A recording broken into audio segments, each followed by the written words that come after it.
दोस्तों, मिर्ची की फसल में सबसे ज़्यादा खतरनाक रोग होता है लीफ कर्ल वायरस, जो कि रस चूसने वाले कीटों की वजह से आपकी मिर्ची की फसल में आता है। और अगर शुरुआत में आप इसको कंट्रोल कर लेते हैं तब तो ठीक है, लेकिन अगर आप शुरुआत में इसको कंट्रोल नहीं करते हैं, नज़रअंदाज कर देते हैं और एक बार अगर आपके प्लॉट में लीफ कर्ल वायरस का अटैक हो जाता है तो पूरी तरह से आप उसको कंट्रोल नहीं कर सकते हैं। हाँ, शुरुआत में अगर आप प्रिवेंटिव में इसके स्प्रे वगैरह, उचित इंसेक्टिसाइड वगैरह के स्प्रे करके आप इसको कंट्रोल कर सकते हैं, लेकिन अगर एक बार आपके प्लॉट में पूरी तरह से लीफ कर्ल वायरस का अटैक हो जाता है तब आप इसको पूरी तरह से कंट्रोल नहीं कर सकते हैं। तो आज के इस वीडियो में हम इसी टॉपिक पे बात करने वाले हैं कि लीफ कर्ल वायरस को प्रिवेंटिव में आप किस तरह से कंट्रोल कर सकते हैं, कौन कौन से स्टेप ले सकते हैं, लीफ कर्ल वायरस की पहचान क्या है और अगर शुरुआत इसकी आपके प्लॉट में हो जाती है तो आपको कौन कौन से इंसेक्टिसाइड का उपयोग कर लेना है। तो वीडियो को कंप्लीट देखना है। चैनल पे आप नए हैं तो चैनल को सब्सक्राइब कर लीजिए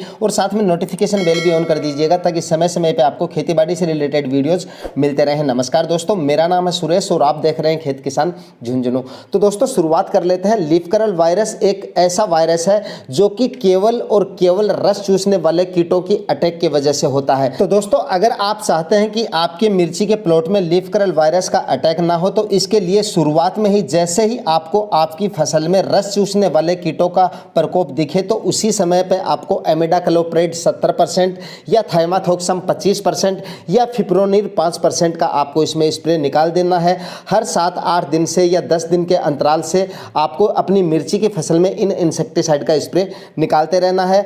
जैसे ही आपको आपकी मिर्ची की फसल में रस चूसने वाले कीटों का अटैक दिखता है तो इसकी पहचान जो होती है, वीडियो में आप देख पा रहे हैं, कुछ जो पौधे हैं, कुछ प्लांट्स जो होते हैं, उनकी ऊपर की जो पत्तियां हैं वो ऊपर की तरफ मुड़नी शुरू हो जाती है। तो आप समझ सकते हैं कि आपकी मिर्ची के प्लॉट में जो है रस चूसने वाले कीटों का प्रकोप बढ़ गया है। तो दोस्तों, जैसे ही आपको अपनी मिर्ची की फसल में इन रस चूसने वाले कीटों का प्रकोप दिखे तो बताए गए इंसेक्टिसाइड का आपको तुरंत स्प्रे निकाल देना है।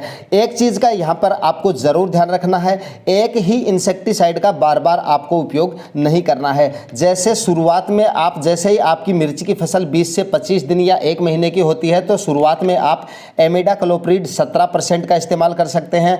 उसके बाद में आप थाइमाथोक्सम 25% का इस्तेमाल कर सकते हैं और उसके बाद में आप इमिडाक्लोप्रिड 70% का इस्तेमाल कर सकते हैं। और इसके बावजूद अगर आपकी मिर्ची की फसल में लीफ कर्ल वायरस आ जाता है, इन इंसेक्टिसाइड का अगर आप समय समय पर प्रयोग करते रहते हैं तो पहली बात तो आपकी मिर्ची की फसल में लीफ कर्ल वायरस नहीं आता है। लेकिन अगर आपसे कोई स्प्रे छूट जाता है या कीटों का प्रकोप ज़्यादा होता है, किसी भी वजह से अगर लीफ कर्ल वायरस का आपकी फसल में जो है अटैक हो जाता है, तब आपको क्या करना है, सिजेंटा कंपनी का पेगासस लेना है जिसके अंदर डाइफेथ्यूरोन होता है 50%।